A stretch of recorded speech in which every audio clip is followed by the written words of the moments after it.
السلام علیکم ورحمۃ اللہ وبرکاتہ. الحمد للہ وحدہ والصلاة والسلام علی من لا نبی بعد. اما بعد فاعوذ باللہ السمیع العلیم من الشیطان الرجیم. رب اشرح لی صدری ویسر لی امری واحلل عقدۃ من لسانی یفقہوا قولی. معزز سامعین، پچھلے درس میں ہم نے شروع کیا تھا ایک سلسلہ کامیابی کے اصول، پرنسپل آف سکسیس، کامیابی کے اصول. سب سے پہلا ہم نے پڑھا تھا کہ انسان کی تخلیق کا مقصد کیا ہے، اللہ تعالیٰ نے ہمیں کیوں پیدا کیا. جواب کیا تھا؟ اپنی کس لیے؟ اپنی عبادت کے لیے پیدا کیا. یہ ہدف ہے انسان کی اور جنوں کی تخلیق کا.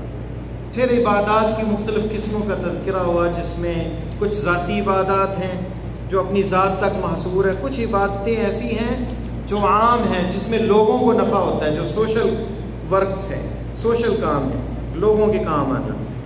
پھر دوسرا قاعدہ تھا کما تدین تدان، جیسا کرو گے ویسا بھرو گے، اور اس میں کافی سارے دلائل قرآن سے اور احادیث سے ذکر کیے تھے. آج ہم تیسرا قاعدہ پڑھنے جا رہے ہیں ان کامیابی کے اصولوں سے.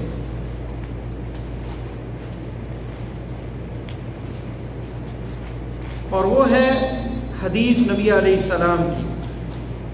حدیث صحیح مسلم میں ہے. آپ نے فرمایا المؤمن القوی خیر و احب الی اللہ من المؤمن الضعیف وفی کل خیر. فرمایا آپ صلی اللہ علیہ وسلم نے مومن جو مضبوط مومن ہے، قوت والا ہے،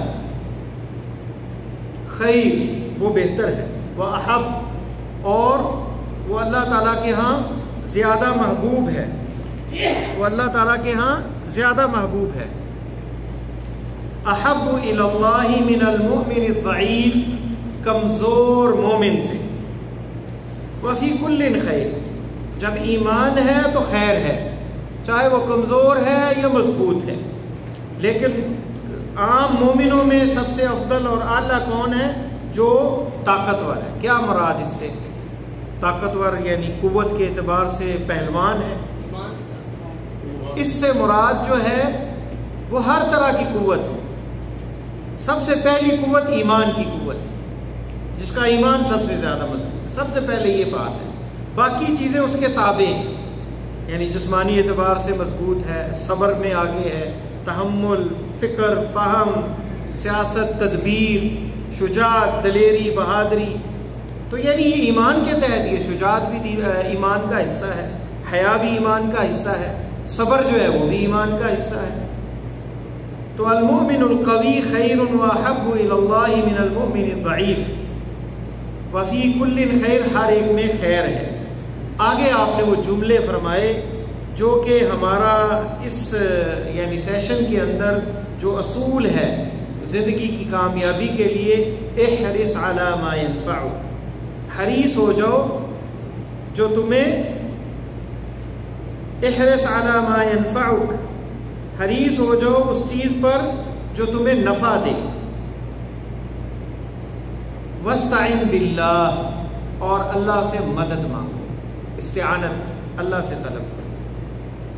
ولا تعجز، اور کمزوری نہ دکھاؤ. وَإِنْ أَصَابَكَ شَيْءٌ فَلَا تَقُلْ لَوْ أَنِّي فَعَلْتُ كَذَا وَكَذَا، اور یہ نہ کہو اگر کوئی مصیبت آ جائے، کوئی پریشانی آ جائے کہ اگر میں ایسے کرتا اور ایسے کرتا تو ایسے ہو جاتا، لیکن کہو وَلَكِنْ قُلْ قَدَّرَ اللَّهُ مَا شَاءَ فَعَلَ، جو اللہ نے فیصلہ کر دیا تقدیر میں اور جو اللہ نے چاہا وہ کر دیا. فَإِنَّ لَوْ تَفْتَحَ عَمَلَ الشَّيْطَانِ، یہ لو جو ہے نا لفظ، اگرچہ، اگر ایسا ہوتا، یہ شیطان کا دروازہ کھولتا ہے. یہ صحیح مسلم میں لفظ ہے. تو تیسرا اصول کیا ہے؟ احرص علی ما ینفعک ولا تعجز. الکیس من داون نفسہ وعمل لما بعد الموت، اس کے بعد آئے گا انشاءاللہ تعالی. چوتھی چیز وہ آئے گی. تو مومن جو ہے وہ قوی، مضبوط جو ہے وہ خیر ہے، احب ہے الی اللہ، اللہ کی طرف، اللہ کے ہاں، ضعیف سے. اور احرص ما ینفعک، اس میں دیکھیں ما ینفع کا نفع جو ہے عام، نفع جو ہے اس میں فعل مضارع استعمال کیا گیا ہے جو حال اور مستقبل پہ دلالت کرتا ہے، یعنی آپ کا حال جو ہے اس کے آپ مالک ہیں، اور یہ مستقبل جو آنے والا ہے، ماضی میں تو آپ کچھ نہیں کر سکتے، وہ تو گزر گیا، اس پہ نہ ندامت نہ پریشانی، نہ اس پہ رونے سے کوئی فائدہ ہے، نہ آپ اس میں کوئی تبدیلی کر سکتے ہیں، صرف آپ کا حال جو ہے وہ بہترین ہونا چاہیے، وہ اس قاعدے کے تحت ہونا چاہیے اور اس پرنسپل کے تحت ہونا چاہیے، اس اصول کے تحت کہ کیا آپ جو کر رہے ہیں آپ کو نفع دے رہے ہیں۔ سب سے پہلے بڑا نفع کیا ہے؟ آخرت کا نفع، اللہ کا قرب، جنت اور جہنم، جنت لے جانے والا، جہنم سے بچانے والا عمل، کیا آپ وہ کر رہے ہیں؟ کیا اللہ کا قرب مل رہا ہے آپ کو؟ اللہ کی محبت مل رہی ہے؟ آپ اسلام کے لیے مفید ہیں، مسلمانوں کے لیے مفید ہیں، انسانیت کی فائدے کی بات کرتے ہیں، لوگوں کو نفع دیتے ہیں، یا صرف اپنی ذات کو جو ہے وہ دیکھتے ہیں، مقدم رکھتے ہیں، کسی کا نقصان ہوتا ہے تو ہوتا رہے، بس مجھے جو ہے نا، اور وہ بھی مفاد دنیا کا، جہاں دو تک ٹکرا جائیں دو نفع، آخرت کا اور دنیا کا، تو کیا اختیار کرنا چاہیے؟ آخرت کا۔ نماز کا ٹائم ہے، ایک بندہ آ گیا کہتا ہے کہ آپ کام پہ چلو ہمارے ساتھ، آپ کو پتہ ہے اگر میں نماز پڑھنے چلا گیا تو یہ کسی اور کو لے جائے، تو کیا کریں گے آپ؟ کیا کرتے کیا ہیں؟ تھوڑے لوگ ہیں جو کہتے ہیں کہ میں نماز پڑھوں گا، بھئی آپ جس کو لے کے جانا لے جاؤ پہلے نماز، لیکن تھوڑے لوگ ہیں یہ لوگ، کئی بہت زیادہ لوگ جو ہے وہ کیا کرتے ہیں، زیادہ لوگ یہ کرتے ہیں کہ وہ یہ کہتے ہیں یار نماز تو پڑھ ہی لیں گے، چلو یہ کام نکل جائے گا، پہلے مندہ ہے، پہلے برا حال ہے۔ یہاں اختبار ہے، یہاں امتحان ہے کہ آپ نے کس کو چوائس کیا ہے، کس کو آپ نے اپنایا ہے، کس کو چنا ہے، آپ کیا اللہ کو چنا ہے، آخرت کے گھر کو چنا ہے، یا پھر اپنی دنیا کو چنا ہے۔ تو احرص علی ما ینفعک، تو سب سے پہلے بڑا نفع کیا ہے؟ آخرت کا ہے۔ کیوں کہ آخرت کا نفع ہمیشہ کا ہے۔ آپ دنیا میں 1 ملین کما لیں، آپ کے پاس گاڑی آ جائے، پراڈو گاڑی ہے یا BMW ہے، آپ ولا لے لیں اسلام آباد کے اندر، ایف سیکٹر کے اندر گھر بنا لیں، 3-4 گاڑیاں، نوکر، سب کچھ، یہ کیا رہے گا آپ کے پاس؟ چند ایام اور پتہ نہیں کتنی زندگی ہے، اور یہ یہیں رہ جائے گا، اور ساتھ کیا کوئی چیز جائے گی؟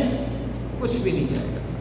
آپ گزری ہوئی زندگی گزارتے سوچ لیں، آپ نے شاندار کھانا کبھی کھایا، یا آپ نے جو ہے دال کے ساتھ روٹی کھائی، آپ جو گزرا ہوا وقت ہے وہ ایک خواب نظر آتا ہے، وہ کیا نظر آتا ہے؟ خواب، یاد ہی نہیں ہے کہ کب کھانا کھایا تھا شاندار، بس وہ تھوڑا سا وقتی سا نفع تھا، وقتی سا وہ مزہ تھا، اور وہ ختم ہو گیا۔ ہمیں خواب نظر آتا ہے سابقہ زندگی۔ تو اسی طرح ہے دنیا کی زندگی، یہ گزر جائے گی، اور دنیا کے نفع بھی یہی رہ جائیں گے۔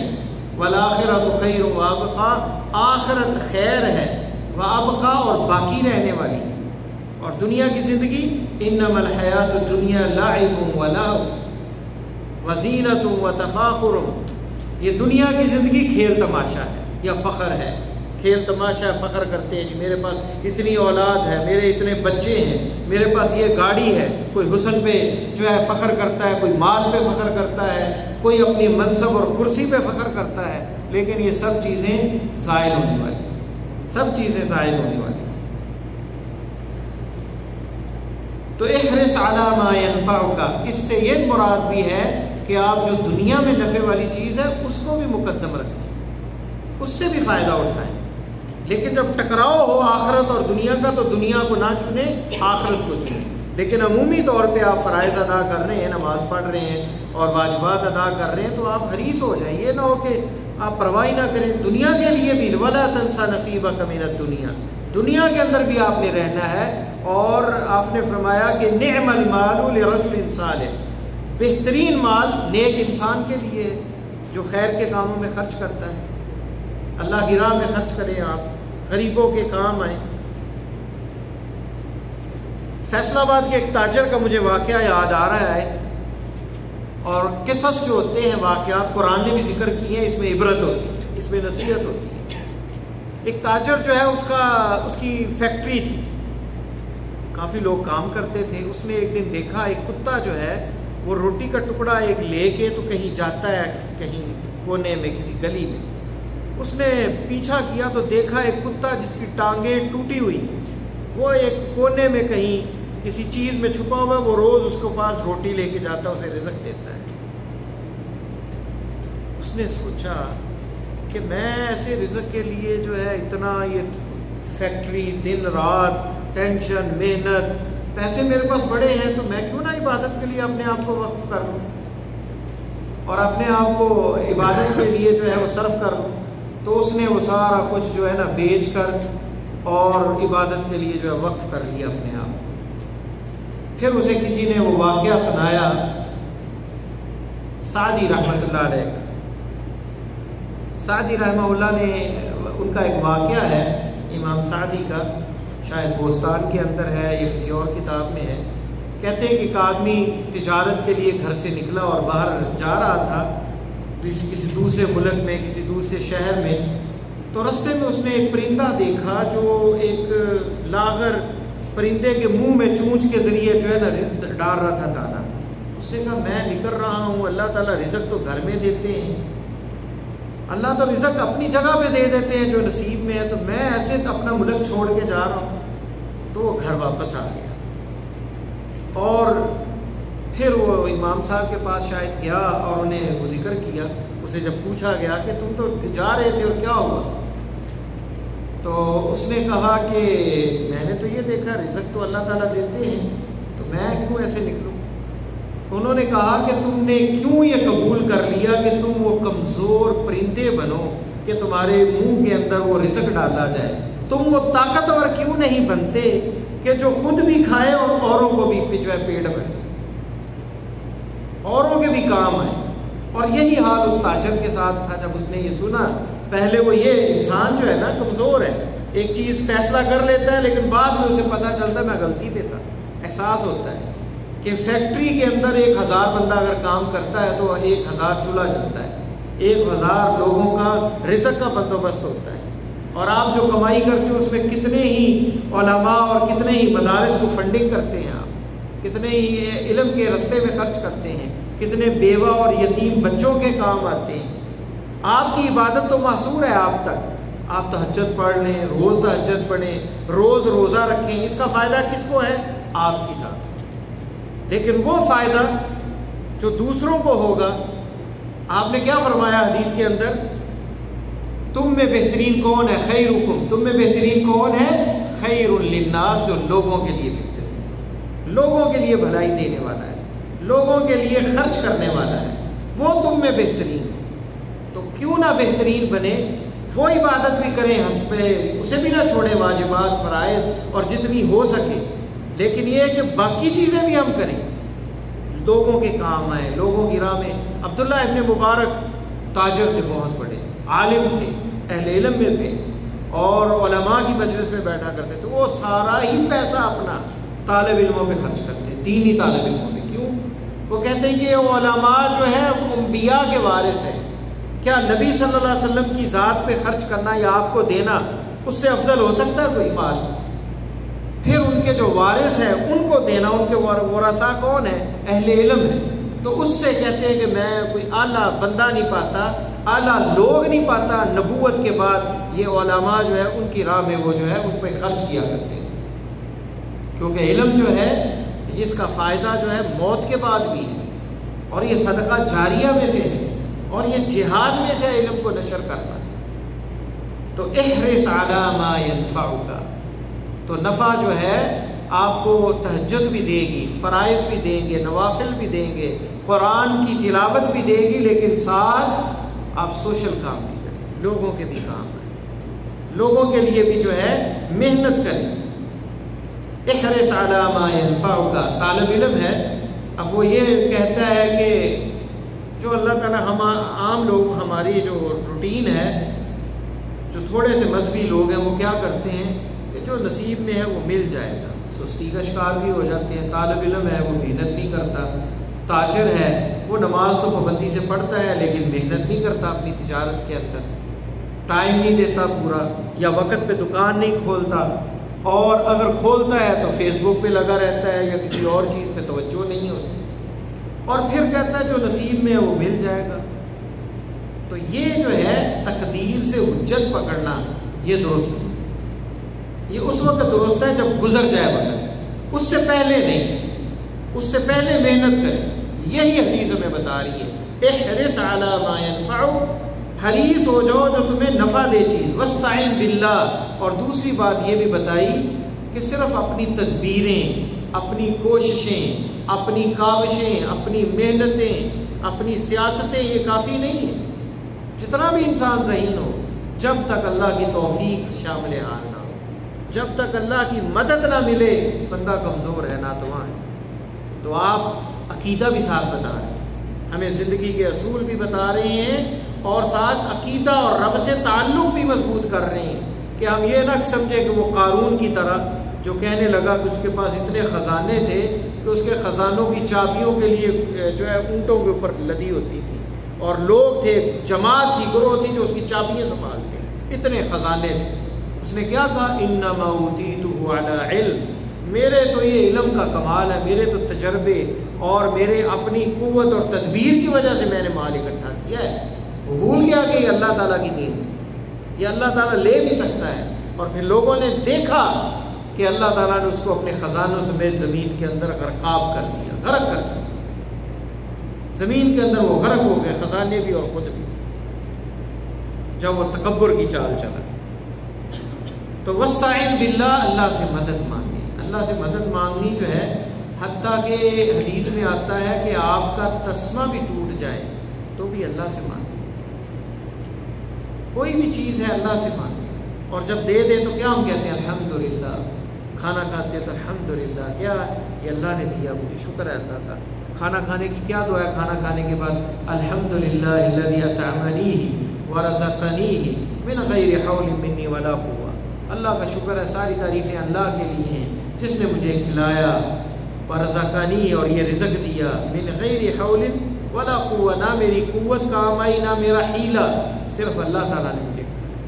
دوسری دعا، الحمدللہ الذی اطعمہ، ساری تعریفیں اسی اللہ کے لیے جس نے کھلایا، الحمدللہ الذی اطعمہ وسوغہ، اسے نرم کیا میرے لیے، وجعل لہ مخرجا، اس کا راستہ نکالا، اسے نکلنے کا راستہ بھی دیا، یہ نہ ہو کہ اندر کھانا ہو تو اندر ہی بریک لگ جائے، تو پھر پتہ چلتا ہے کہ کتنی تکلیف ہوتی ہے، تو یہ بھی نعمت ہے۔ تو واستعن باللہ، اللہ سے مدد مانگنی ہے۔ تو یہاں یہ نہیں کہا کہ بابوں سے مدد مانگنی ہے، بابا جی کے پاس چلے جائیں، نمبر کون سا لگے گا میرا، نمبروں کی جو نشہ ہے نا، یہ جو نمبر لیتے ہیں یہ برباد کر دیتا ہے انسانوں کو، کیونکہ یہ نشہ ہے، قمار ہے، جوا ہے، جوے کے اندر آپ لگاتے ہیں پیسے، یا لاٹری ہے، پیسے لگاتے ہیں یا تو آر یا پار، لگ گیا نمبر تو فائدہ بہت زیادہ، اور نہ لگا تو فارغ، اور 1 لاکھ بندہ یا 10 لاکھ بندہ وہ نمبر لیتا ہے، ہر بندے کی کیا تمنا ہوتی ہے کہ 1 کروڑ کا انعام میرا نکلا ہے۔ انعام کتنا ہے، 1 ہے یا 10 ہے، اور سوچنے والے کتنے ہیں، 10 لوگ، 10 لاکھ لوگ۔ تو اندازہ کریں وہ ہر 1 نمبر رہ گیا، 2 نمبر رہ گئے، 3 نمبر رہ گئے، آئندہ انشاءاللہ لگ جائے گا، اور اسی وہ لالچ کے اندر جو اپنے پیسے برباد کر لیتا ہے۔ اور یہ ایک ایسا نشہ کبھی آتا ہے 10,000 کا، 15,000 کا انعام، 20 کا، 50 کا، وہ بھی اسی میں لگا دیں۔ اس لیے اللہ تعالیٰ نے جوئے کا ذکر، میسر کا ذکر جو ہے، قمار کا ذکر جو ہے شراب کے ساتھ کیا، کیونکہ وہ بھی نشہ ہے اور یہ بھی نشہ ہے۔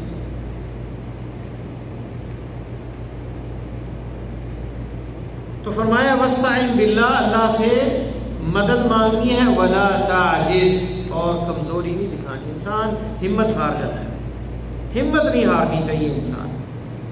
ایک چونٹی جو ہے بار بار اگر کوشش کرتی ہے، بار بار وہ گرتی ہے اور بار بار نکلتی ہے، ایک کمزور سا جانور، تو انسان کو تو اللہ نے بہت قوت دی، تو انسان بار بار کوشش کرے، ٹرائی اگین، تو محنت کرتا رہے اور عجز نہ دکھائے، ولا تعجز، یہ اصول ہے، یہ مشکات نبوت سے کلمات نکلے ہیں، ولا تعجز، عجز نہیں دکھانا، کمزوری نہیں دکھانی، عزم دکھانا ہے، ارادہ دکھانا ہے، اور اسی لیے اقبال نے کیا خوب کہا ہے، محبت مجھے ان جوانوں سے ہے جو ستاروں پہ ڈالتے ہیں کمند۔ ستارے بہت بلند ہیں، کون وہاں کمند ڈالے گا؟ یہ مبالغہ ہے، لیکن مراد اس سے کہ اپنا عزم بہت بلند رکھے، اپنے ارادے بڑے پختہ رکھے، اونچائی کے بارے میں بڑی چیز کے بارے میں سوچے۔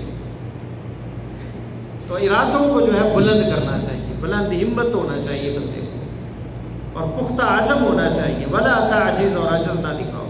وَإِنْ أَصَابَ، یہ سب کچھ کرنے کے بعد آخری مرحلہ یہ ہے، آخری سٹیپ یہ ہے، وَإِنْ أَصَابَكَ شَيْءٌ، اگر کوئی مصیبت آ گئی، طالب علم فیل ہو گیا، آپ نے جاب کے لیے اپلائی کیا تھا، پوری محنت کی تھی لیکن نہیں آپ کو ملی، آپ نے تجارت کے لیے بڑی محنت کی، اس میں کامیاب نہیں ہوئے، آپ نے کوئی کوتاہی نہیں دکھائی، اللہ سے مدد بھی مانگی، فرائض بھی ادا کیے، دعا بھی مانگی، محنت بھی کی، کام نہیں ہوا، فلا تقل لو فعلت كذا وكذا، پھر یہ نہ کہو اگر ایسا ہوتا تو ایسا ہو جاتا، اگر میں یہ کر لیتا تو یہ ہو جاتا، پھر جو گزر گیا ہے اب وہ ہو چکا ہے، اس میں کچھ نہ کہو، بلکہ کیا کہو، قدر اللہ ما شاء فعل، یہ اللہ کی تقدیر کا فیصلہ، جو اللہ نے کیا ہو گیا۔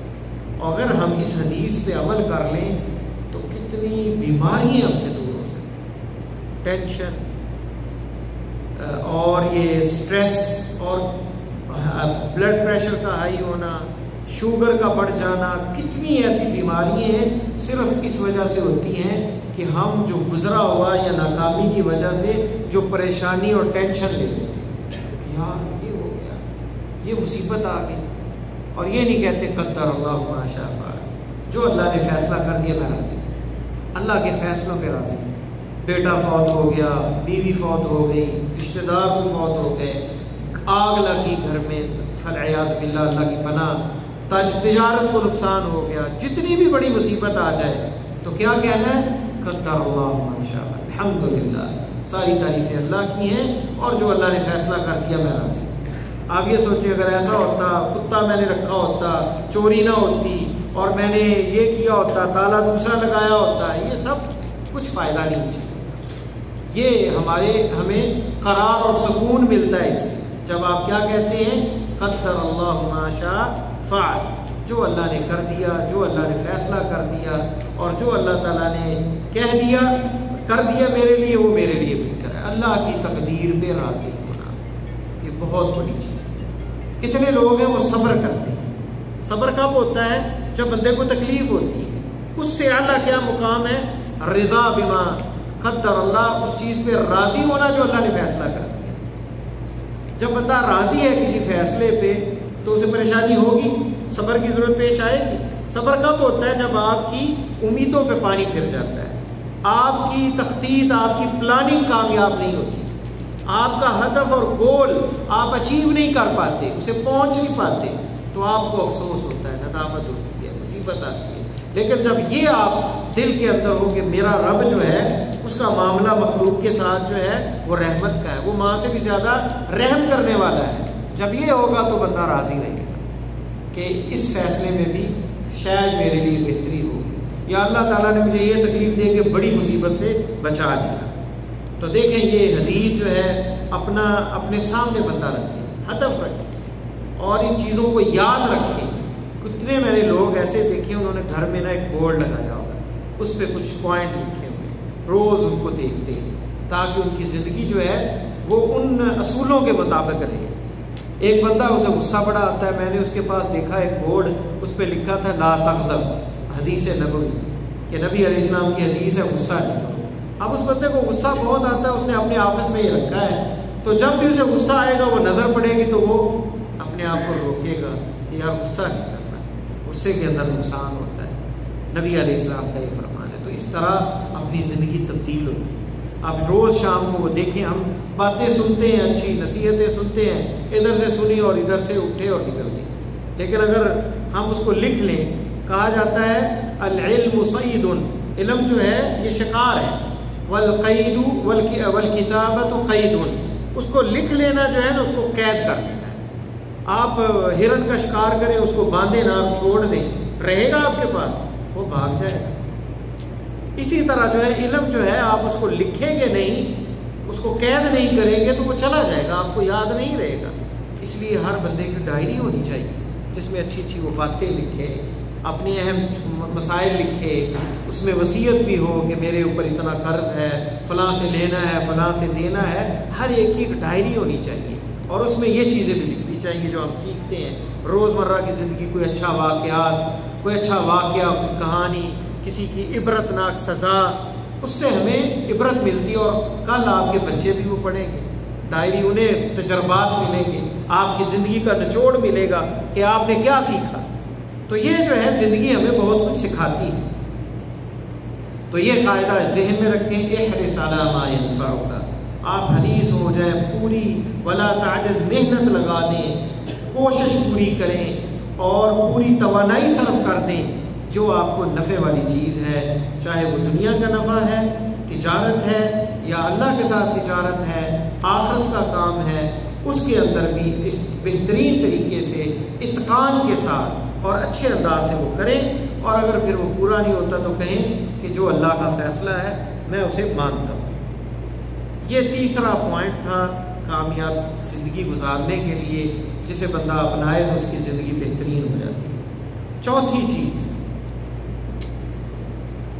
حدیث ہے جامع ترمذی کے اندر اور مسند احمد کے اندر اور سنن ابن ماجہ۔ حدیث کے لفظ ہیں الکیس من دان نفسہ وعمل لما بعد الموت والعاجز من اتبع نفسہ هواه وتمنى على اللہ۔ فرمایا عقل مند انسان کون ہے؟ من دان نفسہ، جس نے اپنا محاسبہ کیا، اپنا محاسبہ کیا یا اپنے آپ کو پہچان لیا، وعمل لما بعد الموت، اور مرنے کے بعد والی زندگی کے لیے کام کیا، والعاجز، کمزور کون ہے؟ من اتبع نفسہ ہوا، جس نے اپنی خواہش نفسانی کی پیروی کی۔ کیا چیزیں ہیں؟ شوق ہے کھانے کا، جناب شاندار ہوٹل ڈھونڈتا ہے، جہاں بھی جاتا ہے بہترین ہوٹل کا کھانا وہاں کھانا ہے۔ کسی کو کھانے کا شوق ہے، کسی کو جناب کسی اور چیز کا شوق ہے۔ ہر بندہ وہ اپنے شوق جو نفس اس کا چاہتا ہے، اس کی وہ رغبت کے لیے، اس کی چاہت اور اس کی جو تمنا ہے اس کو پورا کرنے کے لیے وہ اپنا صرف کرتا ہے، پیسہ بھی، وقت بھی، سب کچھ۔ کچھ لوگوں کو شکار کا ہوتا ہے شوق، وہ جناب چھٹی والے دن پکڑ کے وہ کانٹے وغیرہ اور جو سامان ہے مچھلی کا شکار کرنے کے لیے سارا دن وہاں گزار دیتے ہیں۔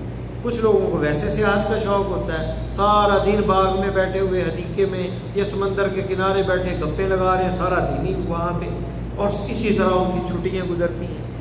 تو ہر بندہ اپنے، یہ ناجائز نہیں ہے، جا سکتا ہے بندہ کبھی کبھار، لیکن یہ کہ یہ غالب آ جائے بندے پہ کہ جو دل چاہتا ہے وہی کرنا ہے، جو من چاہتا ہے وہی کھانا ہے، تو پھر اس کو ہم سکھائیں گے کیسے؟ صبر کیسے سکھائیں گے؟ روزہ تو یہی سکھاتا ہے نا کہ دل تو چاہ رہا ہے کھانے کو لیکن بندہ کھاتا نہیں ہے، پانی پینے کو دل چاہ رہا ہے نہیں پیتا اللہ کی اطاعت کے اندر، حرام کی طرف جانے کو دل چاہتا ہے بندہ رک جاتا ہے۔ تو یہ چیزیں ہمیں اطاعت جو ہے وہ صبر سکھاتی ہے، لیکن اگر ہم ہر اپنے نفس کی بات مانیں گے تو ہم تو گناہ کی طرف بھی چلے جائیں گے۔ کھانا، ہر چیز، اسے صبر بھی سکھائیں، ہر چیز نفس کی نہ مانیں۔ فرمایا کہ اتبع نفسہ ہوا، اپنی خواہش نفسیانی کی وہ پوجا کرتا ہے، پیروی کرتا ہے، اور تمنا علی اللہ الامانی، اللہ پر امید لگا لیتا ہے۔ کیا؟ اللہ تعالیٰ بڑا غفور و رحیم ہے، اللہ تعالیٰ تو ماں سے بھی زیادہ محبت کرتے ہیں، اللہ تعالیٰ کی رحمتیں اتنی ہیں اور ہم تو گناہ گار ہیں، لیکن بس یہ حجت پکڑنے کے لیے کرنا کچھ نہیں ہے، نیکی نہیں کرنی، اور اللہ غفور الرحیم ہے، ابھی بڑی زندگی پڑی ہے، مرنے سے پہلے توبہ کر لیں۔ کسے پتہ ہے کہ زندگی جو ہے کب ختم ہو جائے؟ کتنے نوجوان مر گئے، کتنے جو ہے بچے فوت ہو جاتے ہیں۔ کیا کسی کو پتہ ہوتا ہے کہ جس کی موت آتی ہے کل اس کا اعلان ہوگا کہ اس نے اتنے سال جینا ہے؟ نبی علیہ السلام نے ایک دفعہ ایک لائن کھینچی اور اس کے گرد دائرہ لگایا، دائرے کے باہر چھوٹے چھوٹے نشان اور اندر بھی لگا دیے۔ فرمایا کہ یہ جو دائرہ ہے انسان کی موت کا ہے، اور یہ جو اندر جو چھوٹے چھوٹے خطوط ہیں یہ اس کی خواہشات ہیں. خواہشات جو ہیں یہ موت سے پہلے کی بھی ہیں اور موت کے بعد کی بھی. انسان پلاننگ کرتا ہے میں ایسا کروں گا اور اس طرح کروں گا، اور موت کا دائرہ پہلے آ جاتا ہے اور وہ زندگی ختم ہو جاتی ہے اور خواہشیں جو ہے باقی رہ جاتی ہیں. اور عربی میں ایک شاعر کہتا ہے نروح ونغدو لحاجاتنا وحاجات من عاش لا تنقضی تموت مع المرء حاجاته وتبقى له حاجة ما بقي. ہم دن اور رات کو صبح و شام جو ہے نکلتے ہیں اپنی حاجتوں کو پورا کرنے کے لیے، اور جب بندے کی موت آتی ہے تو اس کی حاجتیں بھی ساری وہ خواہشیں بھی ختم ہو جاتی ہیں. اور جب تک زندگی رہتی ہیں حاجتیں اور تمنائیں زندہ رہتی ہیں، جب تک زندگی ہے. اس لیے جب تک سانس ہے اس وقت تک چانس ہے کہ آپ توبہ کر سکتے ہیں، رب کو راضی کر سکتے ہیں. اور جب موت یہاں آ جائے گی، آپ دیکھ لیں گے آپ موت کو، تو توبہ کا وقت ختم ہو جائے گا. پھر حسرت اور ندامت کے علاوہ کچھ نہیں ہوگا. تو الکیس من دان نفسہ وعمل لما بعد الموت، مرنے کے بعد کے لیے عمل کیسے ہے؟ یہ نیت اگر آپ کر لیں تو دنیا کا عمل بھی عبادت بن جائے گا. دنیا کا عمل بھی عبادت بن جائے گا اگر آپ نیت کو درست کر لیں. آپ روزی کمانے کے لیے نکلتے ہیں محنت کے لیے، آپ نیت کریں کہ اللہ تعالیٰ نے مجھ پر بچوں کو پالنا، بیوی کے حقوق یہ واجب کیے ہیں، والدین ہیں اگر بوڑھے تو ان پہ خرچ کرنا اللہ نے واجب کیا ہے، تو ان کے حقوق پورے کرنے کے لیے اور رزق حلال کو طلب کرنے کے لیے میں نکل رہا ہوں. جب آپ یہ نیت کریں گے تو آپ کا وہ رزق حلال کمانا بھی عبادت بن جائے. آپ رات کو سوتے ہیں، دعائیں پڑھتے ہیں، وضو کر کے سوتے ہیں، تو سوتے وقت یہ نیت کریں میں راحت اس لیے سو رہا ہوں تاکہ فجر کی نماز وقت پہ پڑھ سکوں، فجر کے لیے اٹھ سکوں اس لیے جلدی سو رہا ہوں، اور جسم کو راحت اس لیے دے رہا ہوں تاکہ اچھے طریقے سے رب کی عبادت کی جا سکے، اس کی بندگی کی جا سکے. آپ کا سونا بھی عبادت بن جائے گا. آپ پیسے بھیجتے ہیں گھر والوں کو تو آپ نے تو بھیجنے ہیں، آپ یہ نیت دل میں کرتے ہیں کہ اللہ تعالیٰ نے مجھ پہ واجب کیا اپنے بچوں اور بیوی کے لیے جو ہے خرچہ بھیجنا، والدین کو بھیجنا، تو اس لیے میں کر رہا ہوں، یہ دل سے یہ نیت ہے. تو وہ جو پیسے آپ نے بھیجنے ہی بھیجنے ہیں وہ صدقہ بن جائے گا، گویا آپ نے اللہ کی راہ میں خرچ کیا، اتنا اجر ہوگا. آپ نے فرمایا کہ وہ درہم، ایک درہم بندہ اللہ کی راہ میں خرچ کرتا ہے اور ایک درہم اپنی بیوی کے منہ میں لقمہ اور نوالا ڈالتا ہے، ان میں سے بہتر کون ہے، بہتر کون سا درہم ہے جو آپ گھر والوں کی حاجت پوری کرتے ہیں، کیونکہ یہ واجب ہے، یہ آپ کے واجبات میں سے ہے. باہر خرچ کرنا واجبات میں سے نہیں ہے. تو جو واجب کو ادا کرتا ہے وہ اللہ کو قرب حاصل کرتا ہے. اور آپ کے نوٹ پہ پاکستانی کرنسی پہ کیا لکھا ہوا ہے؟ القاسم حبیب اللہ، کمائی کرنے والا جو ہے وہ اللہ کا دوست ہوتا ہے. یعنی رزق حلال طلب کرنے والا، رزق حلال تلاش کرنے والا اللہ کا دوست ہوتا ہے. تو یہ بازاروں میں بھی لکھا ہے. تو رزق حلال کمانا جو ہے یہ عبادت ہے. یہ تو جتنے اعمال، اس لیے نبی علیہ السلام یہ اللہ تعالیٰ نے کہا قل ان صلاتی و نسکی، کہہ دیجیے نبی بے شک میری نماز، میری عبادت، و محیای، میرا جینا، و مماتی، اور میرا مرنا، للہ رب العالمین، اللہ کے. اور جب یہ ہوگا تو انسان جو ہے اس کا اٹھنا بیٹھنا ہر چیز عبادت ہو جائے گی اگر وہ رب کو راضی کرنے کو تلاش کرے گا. کوئی بھی کام کر رہا ہے دیکھتا ہے اس میں اللہ کی رضا ہے. آپ کسی سے ملاقات کرنے جاتے ہیں، کسی دوست کو ملنے جاتے ہیں، آپ کی اس سے محبت اللہ کے لیے، یہ نہیں کہ وہ خوبصورت بہت ہے، اس کے پاس پیسے ہیں، کھانا کھلائے گا آپ کو، کچھ دے گا، یا وہ چودھری صاحب ہیں، یا یہ ساری چیزیں دنیاوی ہیں. آپ اس سے ملاقات چاہتے ہیں صرف اللہ کے لیے کہ مجھے اس سے محبت ہے اللہ کے لیے. حدیث میں آتا ہے کہ ایک بندہ جو ہے وہ کسی کی زیارت کے لیے گیا کسی گاؤں میں، اللہ تعالیٰ نے فرشتہ ایک بھیجا انسانی روپ میں. اسے کہتا کہ تم کہاں جا رہے ہو؟ کہا کہ وہ گاؤں ہے، وہاں پہ ایک میرا دوست ہے، اس سے ملنے جا رہا ہوں، اس سے مجھے محبت ہے. فرمایا کس لیے؟ کیا اس نے کوئی تم پر احسان کیا اس کا بدلہ دینے؟ اس نے تم پر احسان دیا، کوئی نعمت تمہیں کچھ عطا کیا، اس کا بدلہ دینے کا نہیں، میں صرف اسے اللہ کے لیے محبت ہے۔ فرمایا تمہیں گواہ ہو جو اللہ تعالیٰ نے مجھے بھیجا ہے کہ اللہ تعالیٰ بھی تم سے محبت کرتے ہیں۔ اور ایک حدیث میں آتا ہے کہ المتحابون فیہ، جو اللہ کے لیے محبت کرنے والے ہیں، علی منابر النور، وہ نور کے ممبروں پر ہوں گے قیامت کے روز۔ یہ کتنا بڑا اجر ہے، آپ دوست کی عادت جاتے ہیں ملاقات کے لیے، نیت اچھی کی ہے، اللہ کے لیے کی تو وہ بھی عبادت بن جائے گی، اس میں بھی اجر ملے گا۔ تو ہر کام سے پہلے نیت کو بہترین بنائیں، اور انسان اپنے نفس کو پہچانے، محاسبہ بھی کرے۔ اور قرآن نے بہت سے مقامات پر انسانی نفس کے بارے میں گفتگو کی ہے، بتایا ہے کہ انسانی نفس کیا ہے۔ فرمایا انا خلقنا الانسان فی کبد، ہم نے انسان کو مشقت میں پیدا کیا۔ حمل کا معاملہ دیکھیں، عورت کتنی مشقت اٹھاتی ہے، پھر اس کے بعد ولادت ہوتی ہے، بچہ روتا ہے، کتنی تکلیف ہوتی ہے، پھر بچپن میں آپ کی جو پرورش ہوتی، تربیت ہوتی، کتنی چوٹیں لگتی ہیں بچے کو، کتنی دفعہ گرتا ہے، اور جگہ جگہ پہ اسے تکلیفیں، بڑا ہو گئے، پھر کہیں ایکسیڈنٹ ہو گیا، کہیں چوٹ لگ گئی، کہیں بیمار ہو گیا، تو انسان مشقت کے اندر پیدا کیا گیا۔ دنیا کے اندر راحت نہیں، دنیا کے اندر راحت نہیں، راحت کہاں ہے؟ جنت کے اندر۔ تو یہاں مشقت، جتنا بھی کوئی مال اکٹھا کر دے تب بھی مشقت، اسے بھی پریشانی ہے، مال والے کو، شہرت والے کو بھی پریشانی، ہر بندہ جو ہے وہ پریشان اور مصیبت آئے گی، کیونکہ یہ قاعدہ ہے انا خلقنا الانسان فی کبد۔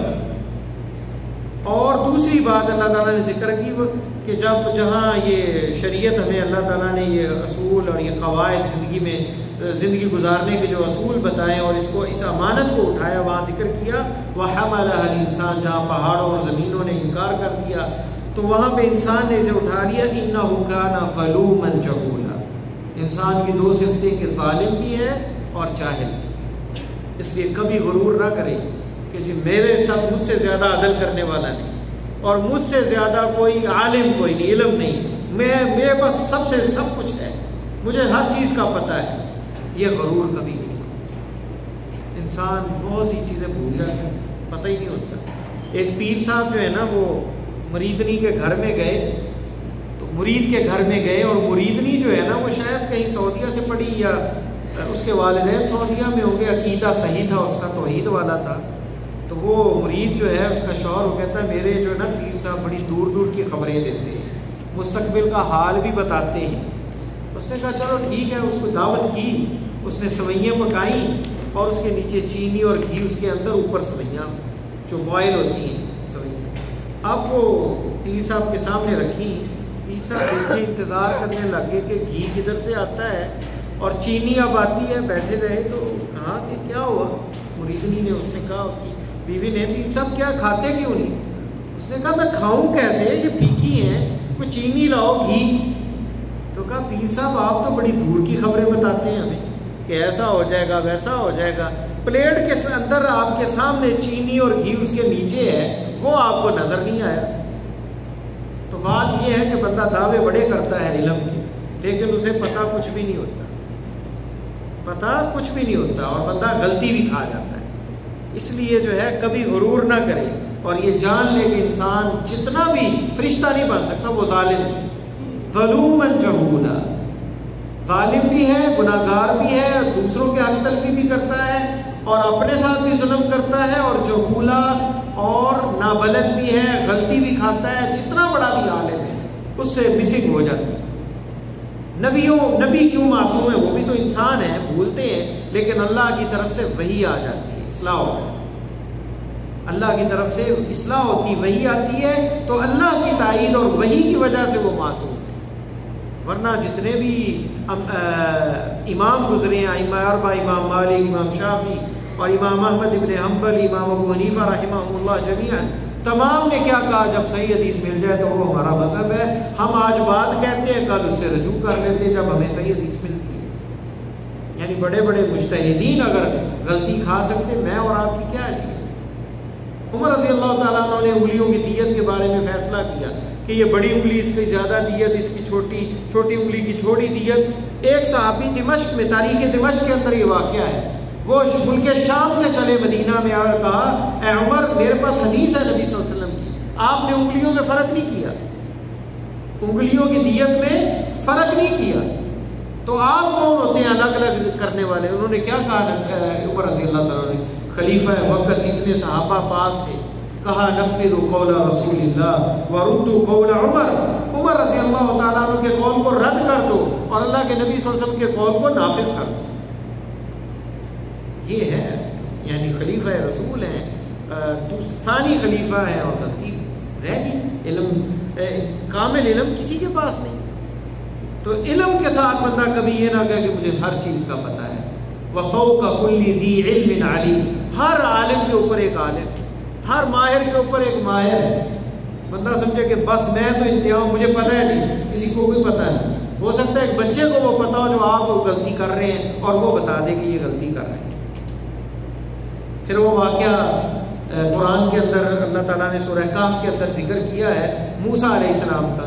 موسیٰ علیہ السلام قوم میں خطیب تھے کھڑے، کسی نے کہا کہ اس وقت سب سے عالم کون ہے دنیا میں، علم والا؟ نبی سے بڑھ کر کوئی عالم ہو سکتا ہے؟ نبی کو بھی چاہیے تھا کہ تواضع اور عاجزی کرتے، وہ کہتے ہیں اللہ تعالیٰ کے پاس سب کچھ ہے، یا کہتے ہیں اللہ عالم، اللہ کو پتہ ہے۔ کیوں کہتے ہیں ہم؟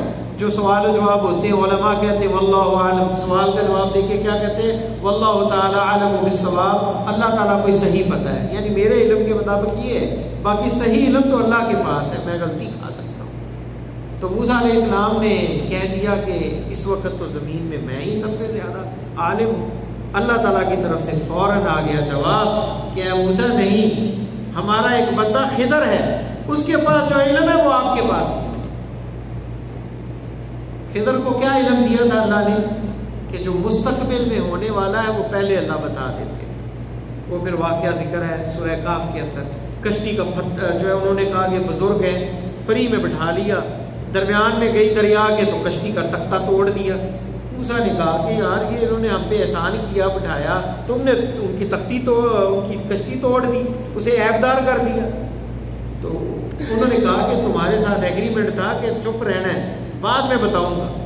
پھر وہ بچے کو گاؤں میں گئے اور وہاں پہ جو ہے کہا کہ میزبانی، انہوں نے انکار کر دیا، تو وہاں ایک دیوار گرنے والی تھی، کہا چلو اس کو سیدھا کرتے ہیں، کہا کہ اس پہ اجرت بھی نہیں لی اور یہ دیوار جو ہے سیدھی کر دی، اور پھر ایک بچہ نوجوان جا رہا تو اسے قتل کر دیا۔ پھر موسیٰ کو کہا خضر نے کہ اب بس 3 دفعہ ہو گیا، اب ہم نہیں آگے چل سکتے۔ پھر اب بتایا اس کے بارے میں، کشتی کیوں توڑی؟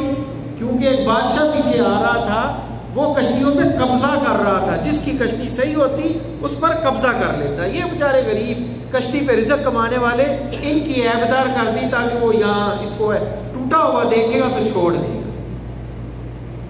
تو یہ علم نہیں تھا موسیٰ علیہ السلام کے پاس۔ تو موسیٰ علیہ السلام کو بھی اللہ تعالیٰ نے بتا دیا، تو پھر موسیٰ علیہ السلام سفر کے لیے، وہ علم سیکھنے کے لیے نکلے۔ تو انسان ظالم بھی ہے، جہول بھی ہے، اور خلق الانسان ضعیفا، قرآن نے یہ بھی کہا انسان ضعیف، کمزور پیدا کیا گیا۔ تو انسان اپنی حقیقت کو بھی جانے، وہ یہ نہ دعوے کر لے کہ جی میں تو یہ ہوں اور میں تو تیر خاں جو ہے یہ کر دوں گا اور وہ کر دوں گا۔ تکبر اور غرور کے اندر جو آ جائے، پیسہ آ جائے یا قوت تھوڑی مل جائے، تو پیسے والے اور بھی لوگ ہیں، قوت والے اور بھی ہیں، اور جب اللہ کی پکڑ آتی ہے تو بندہ پھر احساس ہوتا ہے کہ بندے کے اختیار میں تو کچھ نہیں۔ تو اپنی کمزوری کا بھی احساس ہے۔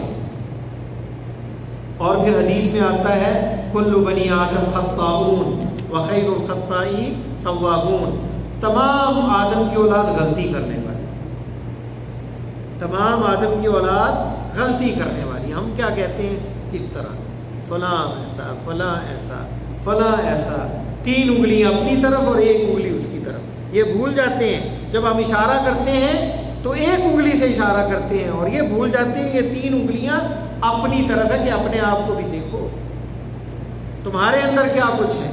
دوسروں کے عیب ہوتے ہیں، یہ جھولی جو ہے، یہ سامنے والی قمیض کا حصہ، یہ دوسروں کے عیب، اپنے عیب کہاں ہے؟ پچھلی طرف ہے، وہ نظر نہیں آتی۔ کسی کی عیب جو ہی تو وہ کرے جو مبرہ ہو۔ اور ایک عربی شاعر نے کیا زبردست کہا ہے، انہوں نے کہا اذا اتتک مذمتی عن ناقص فہی الشہادۃ لی بانی کامل، اگر میری مذمت، میری عیب، میرے متعلق لوگ باتیں کریں نا تو یہ گواہی ہے، اور کرنے والا ناقص ہو، خود کمزور ہو، خود بڑی غلطیاں کرنے والا ہو، بات کرنے کا اسے پتہ نہ ہو اور اس میں 100 عیب ہو اور وہ کسی اچھے انسان کے بارے میں بات کر رہا ہے، تو یہ گواہی ہے اس چیز کی، یہ گواہی ہے اس چیز کی کہ انی کامل ہوں، کہ میں کامل ہوں، اسی میں نقص ہے، عیب نکالنے والا ناقص ہے۔ ایک طباخ ہے بڑا ماہر اور اس کی غلطی نکال رہا ہے جو کل آیا ہے کھانا پکانے کے لیے، تو کس کو کیا دلیل ہوگی؟ مطلب یہ کہ جو عیب نکال رہا ہے اس میں کمی ہے۔ تو انسان جو ہے خیر الخطائین، بہترین غلطی والے کون ہیں؟ توابون، جو اللہ سے معافی مانگ لیتے ہیں۔ تو اس میں گناہ بھی ہوتے ہیں اور دنیا کے معاملے میں بھی انسان غلطی کرتا ہے۔ تو خیر الخطائین توابون، اس لیے نبی علیہ السلام 100 دفعہ سے زیادہ استغفار کرتے ہیں۔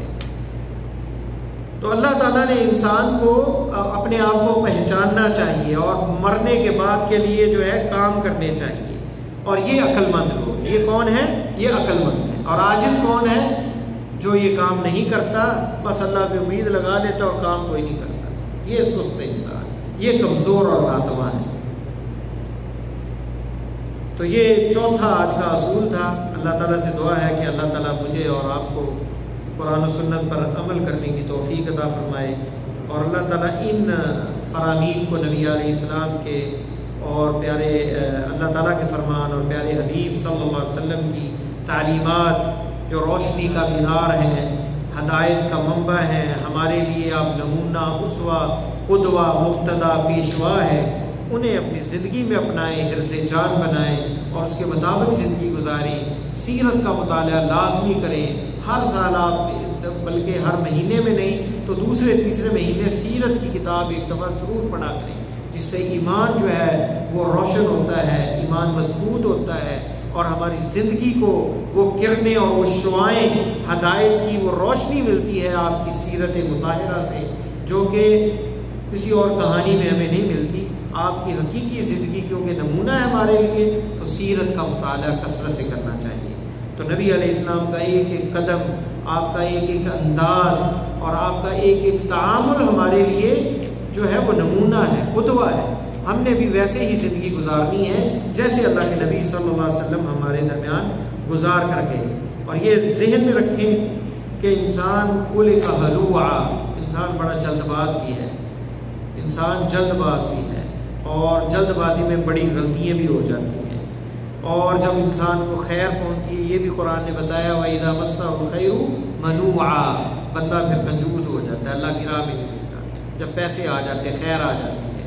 وَإِنَّ الْإِنسَانَ لَيَطْغَىٰ، انسان سرکش ہو جاتے ہیں، اَن رَآهُ اسْتَغْنَىٰ، جب غنی ہوتا ہے، سرکشی، پیسہ سرکشی لاتا ہے، سرکشی آ جاتی ہے۔ تو یہ ساری بندہ اپنی صفاتیں دیکھیں اور یہ دیکھیں کہ انسان میں عجل ہے، اور ان النفس لامارۃ بالسوء، انسانی نفس برائی کا حکم دیتا ہے، ان الانسان لکفور، انسان ناشکرا ہے۔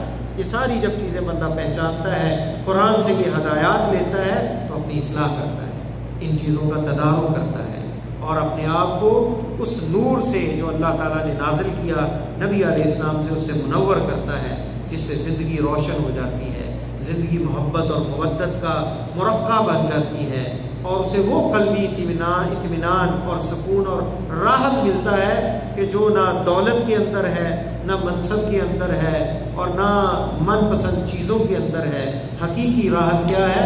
الا بذکر اللہ تطمئن القلوب، دلوں کا قرار اور سکون جو ہے اللہ کے ذکر میں ہے، اور اللہ کا ذکر کیا ہے؟ قرآن ہے اور وہ سنت ہے جو نبی علیہ السلام پہ نازل ہوئی، اس کو پڑھنا اور اس پہ عمل کرنے سے اطمینان ملتا ہے اور دلوں کو راحت ملتی ہے۔ اللہ تعالیٰ سے دعا ہے کہ اللہ دنیا اور آخرت آسان فرمائے۔ سبحانک اللہم و بحمدک، اشہد ان لا الہ الا انت، استغفرک و اتوب